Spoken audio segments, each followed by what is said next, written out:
No nosso último encontro, testemunhamos o impensável.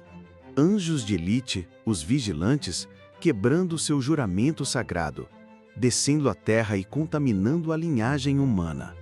Desta união profana, nasceram os Nefilins, os gigantes.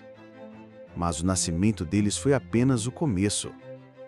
O que acontece quando monstros com força sobre-humana e apetite celestial são soltos em um mundo que não foi feito para eles? O que acontece quando a criação se torna o banquete de seus próprios filhos bastardos?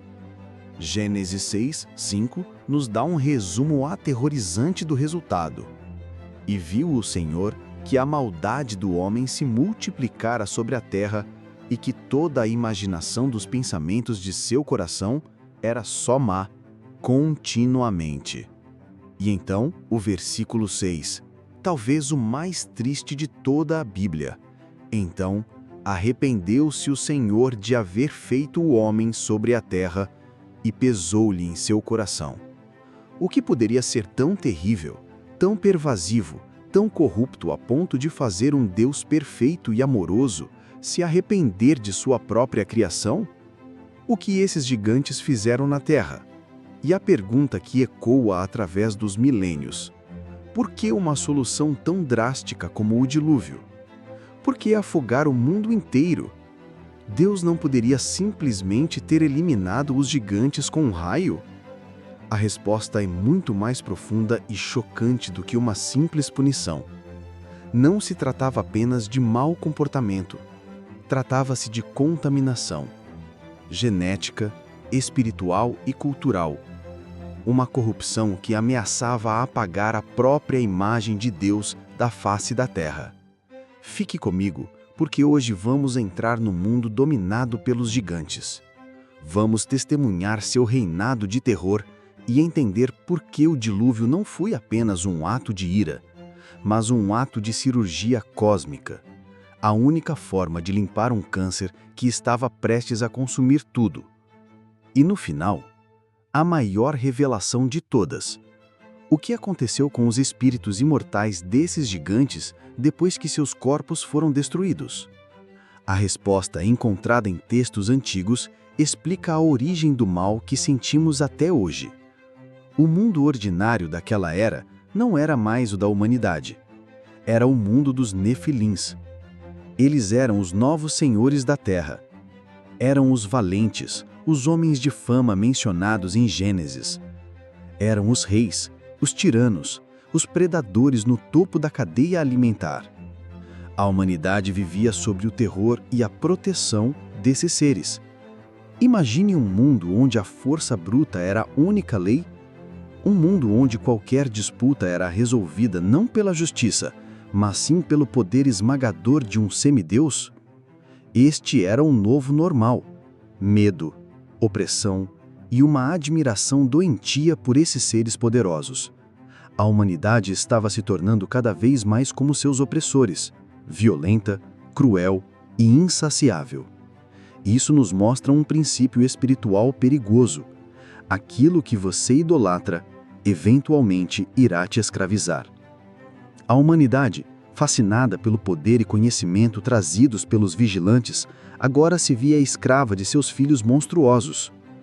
Quais gigantes, sistemas, ideologias, medos você permitiu que se tornassem a nova ordem em sua vida, ditando suas ações e pensamentos? A chamada para a justiça divina não foi um evento único, mas um processo de escalada. A natureza híbrida dos Nefilins lhes deu um apetite que a terra não podia sustentar. O livro de Enoque descreve a progressão terrível. Eles consumiram todas as aquisições dos homens, e quando os homens não podiam mais sustentá-los, os gigantes se voltaram contra eles e devoraram a humanidade. A chamada para a aventura aqui, na verdade, é o grito de agonia da própria criação. A transgressão atingiu seu ápice. Eles não estavam apenas oprimindo, estavam consumindo a criação de Deus. E quando os recursos acabaram, eles se voltaram para o canibalismo, caçando e devorando os próprios humanos e, por fim, uns aos outros. A terra literalmente estava se autodestruindo. Se você quer que Deus quebre o ciclo de consumo destrutivo em sua vida, comente: liberta-me, Senhor. Diante deste terror, onde estava a recusa do chamado? A recusa aqui não foi de um herói, mas a constatação da impotência de toda a humanidade. Como lutar contra um gigante de 10 metros de altura com a força de 10 homens? Como um exército humano poderia derrotar seres que eram em parte angelicais? A humanidade não podia se salvar. Não havia um Davi para derrubar esses Golias. A solução não poderia vir de baixo, do homem. Tinha que vir de cima, de Deus. A recusa era a reconhecida tácita de que o problema era grande demais para qualquer solução terrena. Isso é um pertrato do pecado. Não podemos derrotá-lo com nossas próprias forças. Nossas melhores tentativas são como lanças de madeira contra tanques de guerra. Precisamos de uma intervenção divina. A impotência da humanidade pré-diluviana é um espelho da nossa própria impotência contra o pecado. Você ainda está tentando lutar suas batalhas espirituais com suas próprias forças? Ou já reconheceu sua total impotência e clamou por uma intervenção divina? O clamor da terra chegou ao seu mestre, o juiz de toda a criação. O conselho celestial se reúne. Os arcanjos relatam a devastação. Eles falam sobre o sangue derramado, a justiça pervertida, os segredos proibidos que foram revelados e a abominação dos nefilins. E então, do trono, vem a sentença. É um decreto de guerra e purificação. O livro de Enoque registra as ordens de Deus. A Rafael: prenda Azazel pés e mãos, e lance-o nas trevas, e que ele permaneça lá para sempre. A Gabriel: prossiga contra os bastardos e os réprobos, e contra os filhos da fornicação, e destrua os filhos da fornicação e os filhos dos vigilantes de entre os homens. Incite-os uns contra os outros, para que se destruam em batalha. E a Miguel: anunciar o juízo a Senjasa e seus seguidores, que seriam presos sob a terra até o dia do grande julgamento. E, para a terra, a sentença final. Um dilúvio para limpar a terra de toda a opressão e de toda a injustiça e de todo o pecado, e que todos os filhos dos homens não pereçam por causa de todos os segredos que os vigilantes descobriram e ensinaram. O dilúvio não era primariamente para os homens, era para os gigantes.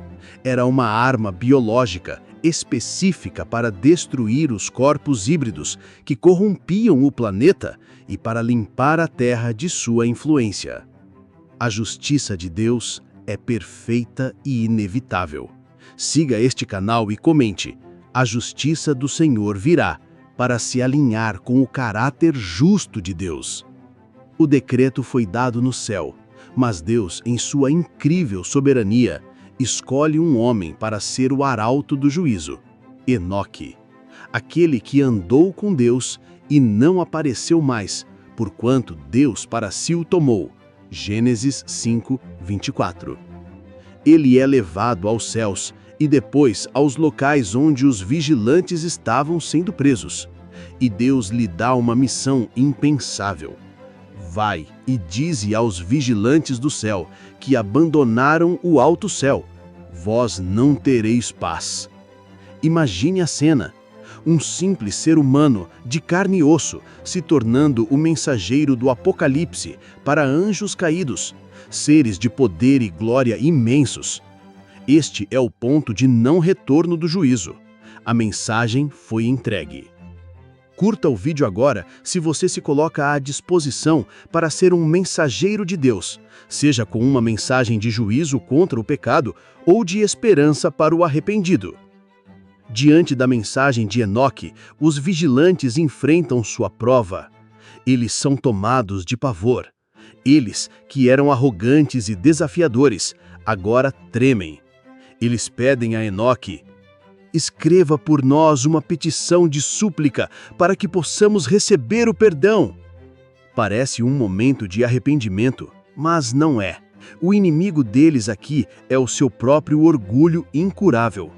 Eles não podiam se dirigir a Deus diretamente, então usaram Enoque como intermediário. E sua petição era baseada no medo da punição, não na tristeza pela destruição que causaram.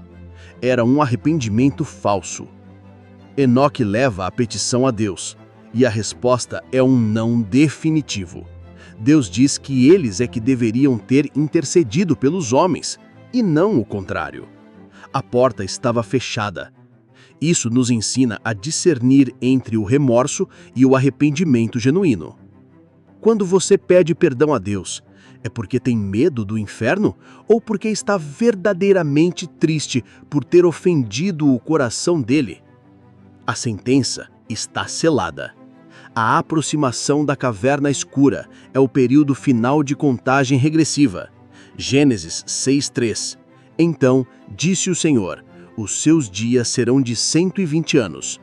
Este não foi o novo tempo de vida do homem, mas o tempo final de graça antes do juízo. Nesse período, o caos se intensificou. E no meio desse mundo insano, Deus encontra um homem justo, Noé, e lhe dá a tarefa mais absurda: construir uma nave enorme, longe de qualquer oceano. A construção da arca foi o sermão final de Noé para o mundo. Cada martelada era um aviso. Cada viga erguida era um chamado ao arrependimento. Por 120 anos, a arca foi a aproximação da escuridão, o relógio do Apocalipse. Imagine a fé de Noé, ser ridicularizado por mais de um século, ser chamado de louco, manter-se firme na promessa de Deus enquanto o mundo ao seu redor se afundava em depravação. Sua obediência na zombaria foi o que salvou a humanidade. Se você já se sentiu sozinho na sua fé, ridicularizado por obedecer a Deus, curta este vídeo para honrar a todos os Noés de hoje. E então o dia chega. A aprovação suprema para o mundo e a vindicação suprema para Noé. No ano 600 da vida de Noé, romperam-se todas as fontes do grande abismo e as janelas dos céus se abriram. Este não foi um evento natural, foi uma descriação. As águas que Deus separou no segundo dia da criação, Ele as uniu novamente. A terra foi revertida a seu estado aquático original. E o propósito era claro: destruir os corpos físicos dos nefilins. Nenhuma espada, nenhuma lança poderia derrotá-los. Mas eles não podiam respirar debaixo da água. O dilúvio foi a arma perfeita, a quimioterapia cósmica que limpou a terra do câncer genético.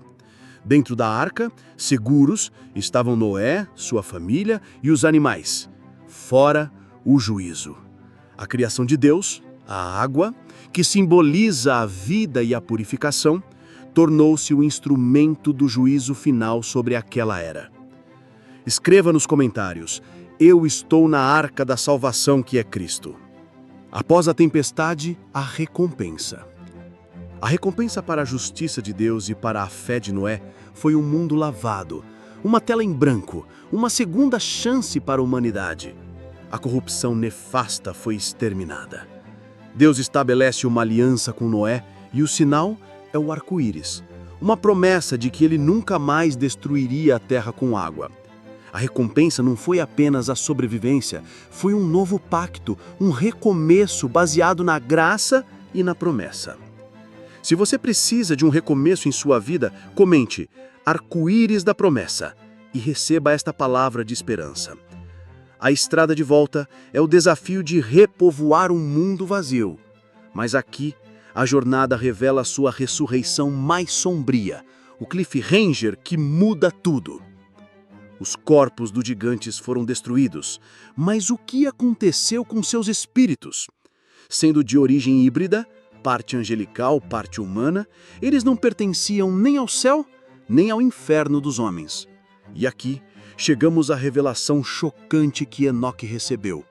A sentença de Deus para eles foi: os espíritos dos gigantes serão chamados de espíritos malignos sobre a terra, e na terra será a sua morada. Eles não comerão, nem terão sede, nem serão vistos, mas se levantarão contra os filhos dos homens e contra as mulheres, porque procederam deles. Esta é a origem bíblica dos demônios. Não são os anjos caídos originais que estão presos, são os espíritos desencarnados e famintos dos nefilins mortos no dilúvio. Eles não podem mais devorar fisicamente, então agora buscam devorar espiritualmente. Eles anseiam por um corpo, por uma voz, por uma chance de continuar sua obra de destruição através de hospedeiros humanos. A guerra não acabou, ela apenas se tornou invisível. O elixir que esta história nos traz é a compreensão da natureza da batalha espiritual que enfrentamos hoje. Não lutamos contra gigantes de carne e osso, mas contra os legados espirituais de rebelião. Lutamos contra espíritos que buscam afligir, oprimir e possuir. A história dos gigantes e do dilúvio nos dá o manual do nosso inimigo. Ela nos ensina que a sua estratégia é a corrupção, a mistura, a perversão. E nos mostra que a única solução definitiva vem de Deus. Vimos o reinado de terror, a justiça do dilúvio e a origem sombria dos espíritos malignos. A pergunta que queima é: se esses espíritos ainda estão aqui, como podemos lutar? A resposta não está na nossa força. A resposta está no nome de Jesus. Ele que andou sobre as águas tem autoridade sobre os espíritos que foram julgados pelas águas. Aos seus discípulos, ele deu autoridade sobre os espíritos imundos para os expulsarem e para curarem toda a enfermidade e todo o mal. Mateus 10, 1. O que aconteceu com os espíritos dos gigantes? Eles se tornaram os demônios que Jesus confrontou e que a igreja tem autoridade para confrontar hoje. O segredo apagado de Gênesis 6 não é apenas uma história de monstros, é o nosso manual de guerra. Ele nos diz quem é o inimigo, de onde ele veio e qual é a sua agenda. Continuar a obra dos seus pais, os vigilantes. Você não está lutando contra um mau humor, um vício, uma depressão. Você está em uma guerra contra entidades espirituais reais que querem te devorar. Mas a boa notícia é que você não luta sozinho. E você não luta com armas fracas. Você luta com o sangue de Jesus, com a palavra de Deus e com a autoridade que lhe foi dada. Declare isso em voz alta, com fé. Eu não sou vítima de nenhum espírito maligno. Eu sou mais que vencedor em Cristo Jesus. Toda a entidade que se levanta contra mim está debaixo dos meus pés pelo poder que há no nome de Jesus. Entender esta história não é para nos dar medo, é para nos dar foco, é para nos fazer levar a sério a ordem de vigiar e orar. Eu creio que ao ouvir isso, o Espírito Santo está te dando discernimento sobre batalhas que você não entendia, situações que se repetem em sua família, opressões que pareciam não ter nome. Deus está acendendo a luz para que você possa lutar a luta certa com as armas certas. Receba esse discernimento agora. Se esta mensagem te equipou, compartilhe o arsenal. Nossa série sobre a guerra espiritual está apenas começando. No próximo episódio, vamos falar sobre os espíritos dos gigantes no mundo de hoje. Inscreva-se no canal e ative o sininho para não perder. Esta revelação é poderosa demais para ser guardada. Envie este vídeo para seu grupo da igreja, para seus amigos, para todos que precisam de liberdade e autoridade espiritual. Para selar esta palavra de vitória em sua vida, comente com a hashtag Gigantes Cairão e declare: Eu tenho autoridade em Cristo. Vamos inundar esta plataforma com o poder do nome de Jesus. O dilúvio foi a solução de Deus para o mundo de ontem. Jesus é a solução de Deus para o mundo de hoje.